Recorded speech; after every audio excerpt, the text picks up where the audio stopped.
she's all mad now. Oh, what am I gonna take it away from somebody that wants to get it from me like that? Oh wow, that ball's all Shane, how you doing today, bud? Nice to meet you. Yeah, good to meet you too.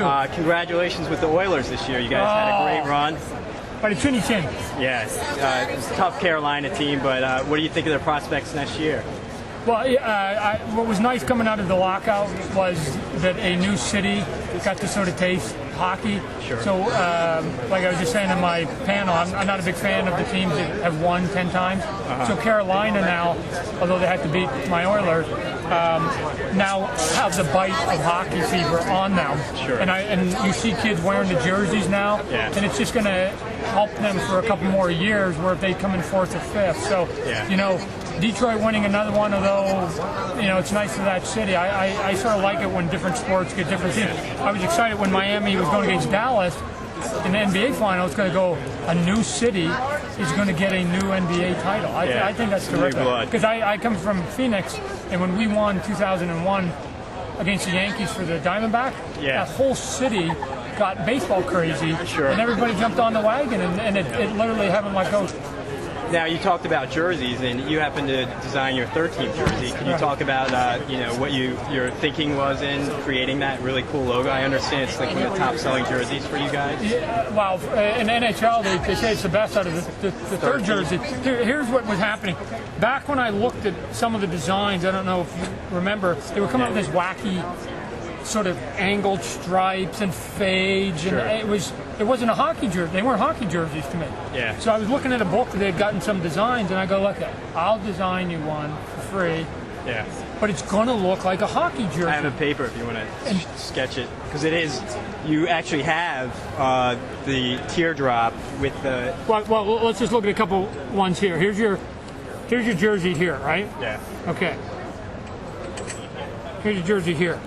What makes hockey jerseys is they have stripes here, and they have stripes here, and they have stripes here. I mean, that's what they have. They don't, you know, you had the Ducks, the Anaheim Ducks was at an angle. You had the Flames that was coming at an angle. You had some of these guys that were doing fades. You had the third one for the Lightning had these lightning bolts in it. The Phoenix Coyotes, where I live, had cactuses and lizards on it. Now, to me, if you're going to create a jersey, then one of the things I wanted to go old, so I went back in here and we gave the tie down. So now a lot of the guys, old school. I'm going back to old school. I'm giving traditional piping, traditional stuff here, traditional here, and I'm going to go for the piping. Then I'm going to go, what is it that people like? You know what? They like those Dallas Cowboys, right? So do we have dark colors and silver and white? Yeah. Is that the Cowboys? Is it popular? Yeah. Then we did a TV test, and it's one thing that a lot of guys don't do. We took the uniform and we put it on the ice, and we got a camera. And I go, I want to see what happens when it looks like on TV, because you know, colors shift. And what happens was the silver went white, so we had to make it more gray, and then the dark went black. To me, that wasn't bad. Why? Because now you're getting into Oakland Raiders and Yankees colors, two very popular. So that color scheme is tried and true. I didn't invent anything really sort of new. Now, once you come in with your traditional look of straight, now it's just a matter of how do you come in with a logo that sort of looks cool. So the logo we came up with is very sharp and angular instead of round, you know, because things that go like this is soft. This is hard. Things that have points on them. So when we came in with it, you know, with the gears, we have a lot of angles on it.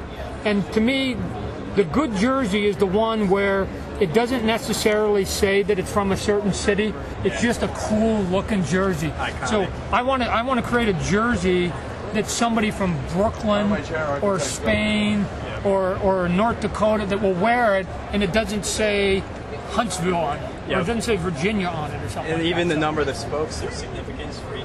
Yeah, well, again, we started doing all that each one of these then started having meaning based on the history of the team and stuff like that. So by the time you do so I call it retro modern. So we did all of this was retro, and we put modern on it, and it happened to work. That's great.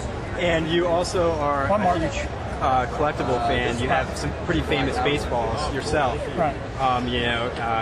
Barry's baseball is going on for auction this week. You have a couple of Barry's balls. I'll be in that auction. Are you going to do it? Yeah, sure. That's great. And talk to us about your sports line of collectibles. I mean, obviously there's a huge amount of work that goes into these guys. Here's the best thing about sports. It's better than the movies and the toy stuff that we do, although I like doing all that product, is that the sports is perpetual, and there's always, again, a new hot team, a new hot player, somebody has a career year, somebody wins the MVP that you went, oh my gosh, and you can keep getting that new flavor in it, where with the movie, when I do movie toys, I come out and that movie plays for about 2 months, and I have 2 months, and I got to be in and out of all my sales before it's over. Sure. So where sports is a 365-day business, and I love it.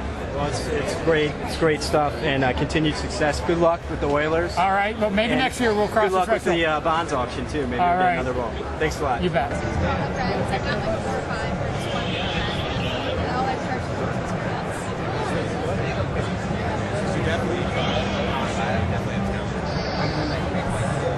I'm really ready to upgrade.